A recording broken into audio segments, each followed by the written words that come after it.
اعوذ باللہ من الشیطان الرجیم بسم اللہ الرحمن الرحیم الحمد للہ رب العالمین والصلاة والسلام علی سیدنا و مولانا ابی القاسم محمد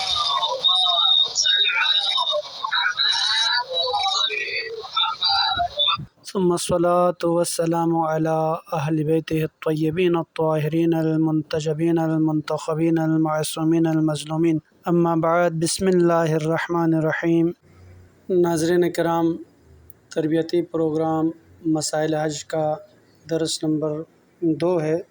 سلسلہ درس نمبر 1 میں عمرہ تمتع کے متعلق بیان کر چکے ہیں۔ جو ناظرین ہمارے چینل میں نئے ہیں وہ ہمارے چینل کو سبسکرائب کریں اور درس نمبر 1 کو ضرور سنیں۔ سب سے پہلے سوال کیا گیا ہے جس کے جواب کے بعد موضوع کے متعلق گفتگو ہوگی۔ سوال یہ ہے کہ سال بھر کیا جانے والا عمرہ کون سا عمرہ کہلایا جاتا ہے؟ کیا اس عمرہ اور عمرہ تمتع میں کوئی فرق ہے؟ جی ہاں، فرق ہے۔ سب سے پہلے اس بات کو ذہن نشین کریں کہ عمرہ تمتع حج کا ایک حصہ ہے۔ عمرہ تمتع کو ماہ شوال اور ذی الحجہ کے پہلے ہفتے کے علاوہ انجام نہیں دے سکتے۔ ان کے علاوہ باقی ایام میں جو عمرہ کے فرائض انجام دیتے ہیں اس عمرہ کو عمرہ مفردہ کہتے ہیں۔ عمرہ مفردہ اور عمرہ تمتع کے طریقے میں کوئی فرق نہیں ہے، البتہ ان دونوں کے کچھ احکام مختلف ہیں۔ جیسا کہ عمرہ مفردہ کے واجبات 7 ہیں اور عمرہ تمتع کے واجبات 5 ہیں۔ اس کے علاوہ عمرہ تمتع میں سر کو گنجا کرنے کی اجازت نہیں ہے اور عمرہ تمتع کے بعد حج سے پہلے مکہ سے باہر جانے کی بھی اجازت نہیں ہے۔ بہرحال اب ہم آپ کو احرام باندھنے کا طریقہ بتائیں گے، کس طریقے سے احرام باندھا جاتا ہے، اور ساتھ میں وہ مسائل بتائیں گے جو احرام کے متعلق ہیں۔ بہت سارے حجاج وہاں جا کے پریشان ہو جاتے ہیں، صحیح طریقے سے احرام ان سے نہیں باندھا جاتا ہے۔ تو سب سے پہلے احرام باندھنے کا طریقہ بتاتے ہیں۔ احرام ہم ذکر کر چکے ہیں، 2 سفید چادروں کا نام ہے مرد کے لیے، ان میں سے ایک چادر سے لنگی بنانا ہے۔ اس طرح سے دونوں سروں کو برابر کرنا ہے اور سیدھے ہاتھ سے یہ دونوں سرے پکڑنا ہے، الٹے ہاتھ کو اس جگہ میں پکڑ کے صحیح سے ٹائٹ کرنا ہے۔ اس بات کا خیال رکھیں کہ اس وقت دونوں پاؤں کو تھوڑے سے کھلے رکھنا ہے تاکہ آپ کا احرام کی جو لنگی ہے وہ کچھ کھلی رہے، آپ کو چلنے پھرنے میں کسی قسم کی مشکل نہیں آئے گی۔ اگر آپ پاؤں کو ملا کے اس طریقے سے کھڑے ہو جائیں گے تو پھر اس صورت میں آپ کو چلنے میں دشواری ہو جائے گی کیونکہ لنگی جو ہے ٹائٹ ہوگی۔ بہرحال اس کے بعد دائیں جانب کی طرف دونوں سروں کو یہاں لا کے بل دینا ہے اس طریقے سے، اور جتنے بل دے دیں گے آپ کو خود اندازہ ہو جائے گا، اور احرام آپ کے ٹخنوں کے اوپر آنے تک آپ بل دے دیجئے۔ اور بہت سارے لوگ سلی ہوئی بلیٹ بھی استعمال کر سکتے ہیں کیونکہ مختلف مراجع کی طرف سے اجازت ہے، اور ایسے پرس بھی رکھتے ہیں جو اس کے اوپر اس طریقے سے باندھ سکتے ہیں، جو کہ آپ خود ویڈیو میں ملاحظہ کر سکتے ہیں۔ یہ جو طریقہ ہے سب سے آسان بھی ہے اور بہترین طریقہ ہے۔ اگر آپ اس طریقے سے احرام کو پہن لیتے ہیں تو انشاءاللہ آپ کو کسی بھی قسم کی مشکل درپیش نہیں آئے گی۔ اور دوسری جو چادر ہے اس طریقے سے کاندھے کے اوپر رکھنا ہے، اس کا ایک سر آپ کا اس طریقے سے رکھنا ہے جس طرح میں آپ کو ویڈیو میں رکھ کے دکھا رہا ہوں، اور دوسرا سر اس کے اوپر سے گھمانا ہے۔ یہ آپ کا پورا احرام ہو گیا۔ جب اس احرام کو باندھتے ہیں تو احرام کے بعد نیت کرنا ہے، نیت کے بعد تلبیہ کو پڑھنا ہے صحیح عربی میں۔ اس کے بعد آپ محرم ہو جاتے ہیں، آپ کا عمرہ تمتع شروع ہو چکا ہوتا ہے، بہت ساری چیزیں آپ پر حرام ہو جاتی ہے جن کی تفصیل ہم پہلے ویڈیو میں بھی بیان کر چکے ہیں۔ اس کے علاوہ آج کی اس ویڈیو میں ہم آپ کو بتائیں گے احرام کے شرائط، اور اگر بعض اوقات کسی کو مجبوری ہو ان میقات میں نہیں آ سکتا ہے تو کیا آیا اس سے پہلے ہوٹل سے یا اپنے شہر سے یا اپنے ملک سے بھی کیا احرام باندھ کے جا سکتے ہیں؟ آپ ملاحظہ فرمائیں، انشاءاللہ ہم ترتیب کے حساب سے سارے مسائل بیان کر لیں گے۔ سب سے پہلے لباس احرام کے شرائط۔ احرام پہننے سے پہلے سلے ہوئے تمام کپڑوں کو اتارنا ہے، یہاں تک کہ جو انڈر بنین آپ لوگ پہنتے ہیں کپڑوں کے نیچے اسے بھی اتارنا ہے، یعنی کسی بھی قسم کا سلا ہوا کپڑا آپ کے جسم میں نہیں ہونا چاہیے۔ بہت سارے لوگ یہ بھی سوال کرتے ہیں کہ آیا ہم ایک چادر سے زیادہ چادر پہنے، یعنی ایک احرام سے زیادہ احرام باندھنا چاہے تو کیا باندھ سکتے ہیں؟ یقیناً اس کی اجازت ہے، آپ باندھ سکتے ہیں۔ دوسری شرط یہ ہے، لباس احرام کے لیے ضروری ہے کہ وہ پاک ہو، کسی بھی قسم کی نجاست اس میں نہیں لگنی چاہیے۔ فقہ جعفریہ کے مطابق احرام کو اس رقم سے خریدنا چاہیے جس کا خمس ادا کر چکا ہو۔ بہت سارے لوگ سوال کرتے ہیں کیا ضروری ہے کہ حج کے لیے یا عمرہ کے لیے نیا احرام خریدا جائے یا استعمالی بھی استعمال کر سکتے ہیں؟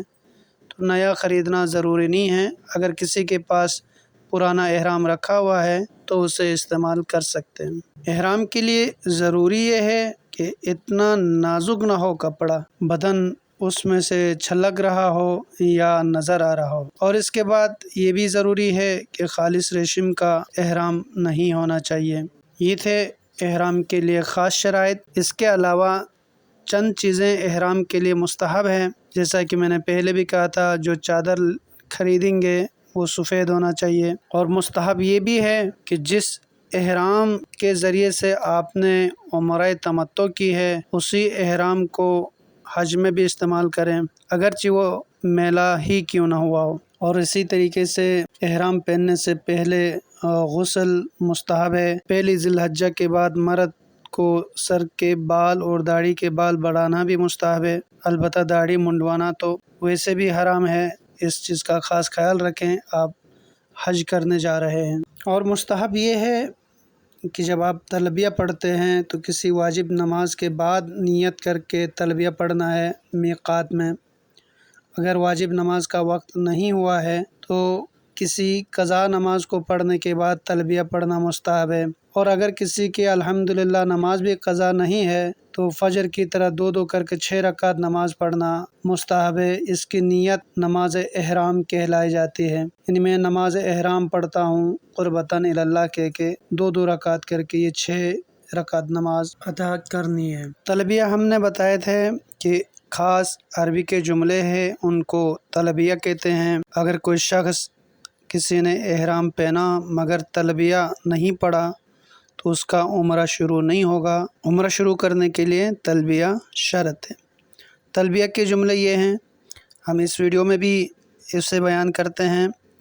لبیک اللہم لبیک، لبیک لا شریک لک لبیک، ان الحمد والنعمت لک والملک لا شریک لک لبیک۔ یہ جو 4 جملے ہیں تقریباً ان کو تلبیہ کہا جاتا ہے۔ تلبیہ کی قرات کے متعلق مراجع فرماتے ہیں وقف بحرکت اور وصل بسکون کا خیال رکھنا ضروری ہے۔ آیت اللہ خمینی آیت اللہ سستانی صاحب کہتے ہیں کہ ضروری نہیں ہے۔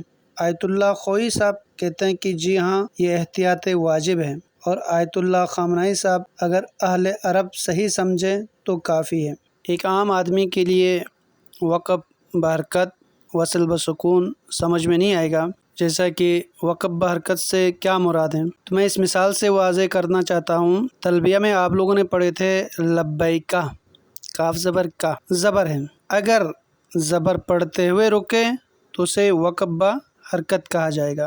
کاف میں جو زبر ہے اگر رکنا چاہیں تو اس زبر کو نہیں پڑھنا ہے، جیسے لبیک پڑھنا ہے۔ اگر زبر پڑھتے ہوئے رکے تو اسے وقف بحرکت کہا جائے گا۔ اسی طرح سوال ہوتا ہے وصل بسکون سے کیا مراد ہے؟ دیکھیں تلبیہ میں جو مثال ہم نے پیش کیے تھے، لبیک میں جو کاف پر زبر ہے، اگر اسے لا شریک لک کی طرف ہم ملانا چاہیں تو کاف پر موجود زبر کو پڑھا جائے گا، یعنی لبیک لبیک لا شریک لک لبیک۔ ایسے میں اگر زبر کو نہ پڑھا جائے تو اسے وصل بسکون کہا جاتا ہے۔ اب امید کرتا ہوں انشاءاللہ وقف بحرکت وصل بسکون سب سمجھے ہوں گے۔ مزید اگر کسی مومن کے لیے پریشانی ہوتی ہے تو آپ ہمارے ڈسکرپشن میں نمبر ہے، ہم سے رابطہ ضرور کر سکتے ہیں، یا جو بھی عالم دین آپ کے ہمراہ ہیں ان سے بھی ان چیزوں کو معلوم کر سکتے ہیں۔ تلبیہ کے بعد یہ بات اہم ہے کہ بہت سارے مومنین کے ذہن میں یہ سوال آتا ہوگا کہ تلبیہ کتنی بار پڑھنا واجب ہے؟ تلبیہ ایک ہی بار پڑھنا ضروری ہے، اس کے بعد احرام کی پابندیاں آپ پر عائد ہو جائیں گے، شروع ہو جائیں گے، آپ لوگوں نے ان پابندیوں کا خیال رکھنا ہے۔ یقیناً بہت سارے لوگ ان عربی جملوں کو صحیح سے ادا بھی نہیں کر سکتے ہیں، تو وہ یہ بھی سوال کر سکتے ہیں کہ ہم خود نہیں پڑھ سکتے ہیں، آگے کسی کو رکھ کے ہم ان کے پیچھے بیٹھ کے ان کے ساتھ ساتھ پڑھ سکتے ہیں، یا پڑھنے میں کوئی حرج ہے یا نہیں؟ تو اس میں کوئی حرج نہیں ہے، بلکہ آپ ان کے پیچھے بیٹھ کے ان کے ساتھ ساتھ پڑھیں، اچھا عمل ہے، تاکہ آپ صحیح عربی میں ادا کر سکیں گے۔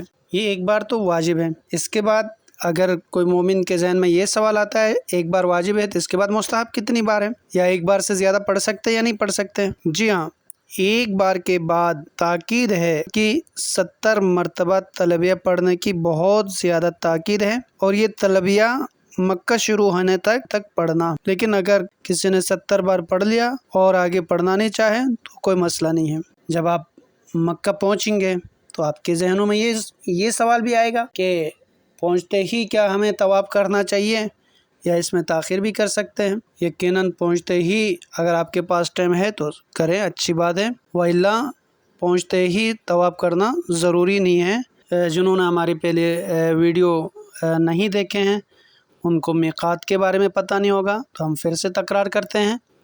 میقات عربی میں اس جگہ کا نام ہے جہاں سے لوگ احرام باندھتے ہیں اور ان پر پابندیاں عائد ہو جاتی ہیں۔ عموماً ہمارے پاکستان سے جو زائرین جاتے ہیں 2 راستوں سے جاتے ہیں، یا تو جدہ ایئرپورٹ سے سیدھا مکہ جاتے ہیں، یا تو مدینہ جا کے رسول خدا کی زیارت کے بعد پھر مکہ جاتے ہیں۔ ویسے تو میں پہلے والی ویڈیو میں بتا چکا ہوں ٹوٹل 5 میقات ہیں، ان میں سے جو لوگ مدینہ سے جاتے ہیں ان کے لیے مسجد شجرہ میقات ہے، اور جو جدہ ایئرپورٹ سے جاتے ہیں ان کے لیے میقات جوفہ جا کر ہے، وہاں سے احرام باندھیں گے۔ جوفہ یہ شام سے آنے والوں کے لیے بھی میقات ہے، یہ وہ مقام ہے جو غدیر خم کے نزدیک ہے جہاں حضرت علی علیہ السلام کی ولایت کا اعلان ہو چکا تھا۔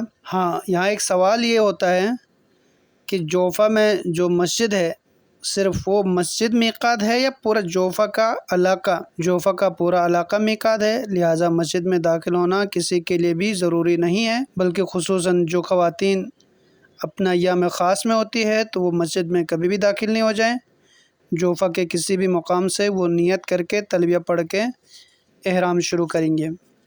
اور اسی طریقے سے میقات جو لوگ مدینہ سے جاتے ہیں ان کے لیے مسجد شجرہ ہے، جس کو ذوالحلیفہ بھی کہتے ہیں۔ یہ مدینہ سے مکہ آنے والوں کے لیے قریب کا میقات کہلایا جاتا ہے۔ یہ وہ جگہ ہے جہاں حضرت علی علیہ السلام نے اپنے ہاتھوں سے کنواں کھود چکے تھے، جس کی وجہ سے ان کا نام ابیار علی بھی کہتے ہیں۔ مختلف موقعوں پر رسول خدا صلی اللہ علیہ وسلم اور دیگر معصومین نے یہیں سے احرام شروع کیا تھا، جیسا کہ 28 رجب کو امام حسین علیہ السلام نے مدینہ سے روانہ ہوئے تھے تو اس وقت مسجد شجرہ سے احرام شروع کیا تھا۔ آپ کے ساتھ امام زین العابدین، امام محمد باقر، بی بی زینب سلام اللہ علیہا اور ان کے پوری خاندان کے افراد تھے۔ یہاں بھی ایک سوال مومنین کے ذہن میں ضرور آتا ہوگا، جس طرح مقام جوفہ پورا میقات تھا، کیا اسی طرح یہاں بھی پورا علاقہ میقات ہے یا صرف مسجد شجرہ میقات ہے؟ تو آیت اللہ خوئی، آیت اللہ وحید، ذوالحلیفہ کا پورا علاقہ کو میقات شمار کرتے ہیں۔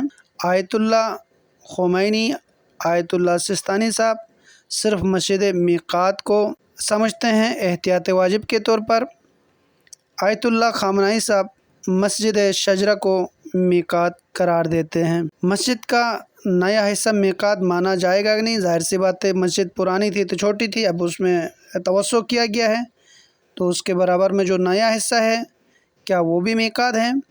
یقیناً وہ مسجد کا حصہ جو نیا شامل کیے ہیں وہ بھی میقات میں آتا ہے۔ دوسرا سوال یہ ہے کہ یہاں حالت نجاست میں خواتین کیا کریں؟ آیت اللہ خوئی شیخ وحید صاحب تو ویسے ہی مسجد میں جانے کو ضروری نہیں سمجھتے ہیں۔ سعید سستانی بھی اس حالت میں مسجد کے باہر سے نیت اور تلبیہ کو کافی سمجھتے ہیں۔ امام خمینی احتیاط واجب جس میں دوسرے مجتہدین کی طرف رجوع کرنے کی گنجائش موجود ہے۔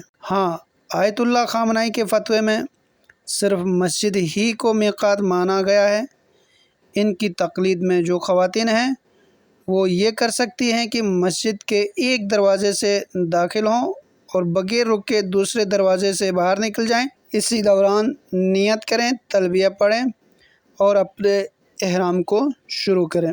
اور اس کے بعد دوسرا آپشن یہ ہے کہ اگر خواتین اس قسم کے مسائل میں مبتلا ہیں تو مدینہ سے نظر کریں، یعنی منت کریں، احرام شروع کریں، کیونکہ میقات سے پہلے نظر و منت کر کے احرام باندھنا بھی جائز ہے۔ جعفہ جانا ممکن نہ ہو تب جدہ ایئرپورٹ سے نظر کر کے احرام شروع کرنے کی اجازت ملے گی۔ جیسا کہ سوال کیا گیا ہے، کیا جدہ ایئرپورٹ سے بھی نظر کر کے احرام باندھا جا سکتا ہے؟ آیت اللہ سعید علی سستانی حالت اختیار میں یعنی بغیر مجبوری کے اس کی اجازت دیتے ہیں، مجبوری میں باقی فقہا بھی اجازت دیتے ہیں۔ سوال یہ کیا گیا ہے، مجھے پتہ ہے کہ نظر کر کے احرام باندھوں گا تو سائے میں سفر کرنا ہوگا، پھر بھی میں نے نظر کر کے احرام باندھ لیا، سوال یہ ہے کیا یہ صحیح ہے؟ خواتین کے لیے تو بالکل صحیح ہے اور کوئی مسئلہ ہی نہیں ہے، کیونکہ خواتین کے لیے سایہ اور غیر سایہ والی کوئی شرط ہے ہی نہیں۔ مرد حضرات اپنے مرضی کے فتاوی کے مطابق عمل کریں، جیسا کہ آیت اللہ خوئی، آیت اللہ وحید نظر صحیح ہے ان کے نزدیک، گناہ بھی نہیں ہے، بس سائے میں سفر کا کفارہ ادا کریں گے۔ آیت اللہ خامنہئی، آیت اللہ خمینی صاحب کے نزدیک بھی نظر صحیح ہے مگر گناہ تو ہوا، استغفار کریں اور کفارہ ادا کریں۔ آیت اللہ سستانی صاحب کے نزدیک نظر ہی صحیح نہیں ہے، احتیاط واجب کی بنا پر جوابات بھی دے دیے، لیکن نظر منت جس کو کہتے ہیں اس کا کرنے کا کیا طریقہ ہے؟ یہ الفاظ زبان سے کہنا ضروری ہے۔ اللہ کے لیے میں اپنے حج اسلام کو عمرہ تمتع کا احرام یعنی اس مقام کا نام لیں جہاں سے وہ احرام شروع کرنا چاہتے ہیں باندھوں گا کہ اسی مقام پہ جہاں سے یہ نیت کر رہے ہیں نیت کریں گے اور تلبیہ پڑھ کے اپنا جو احرام کی پابندیاں ہیں اس سے پرہیز کرنا شروع کرے گا۔ یہ ہے منت کرنے کا طریقہ۔ مزید ہماری اگلی ویڈیوز انشاءاللہ طواف اور طواف کے مسائل کے بارے میں اپلوڈ کیا جائے گا۔ تو آج کی ویڈیو میں انہی الفاظ کے ساتھ خداوند متعال سے دعا کرتا ہوں، پروردگارہ ہم سب کو کما حق ہو عبادات اطاعت بجا لانے کی توفیق عطا فرما، بحق محمد و آل محمد صلی اللہ علیہ خیر خلق محمد و آل طیبین الطاہرین۔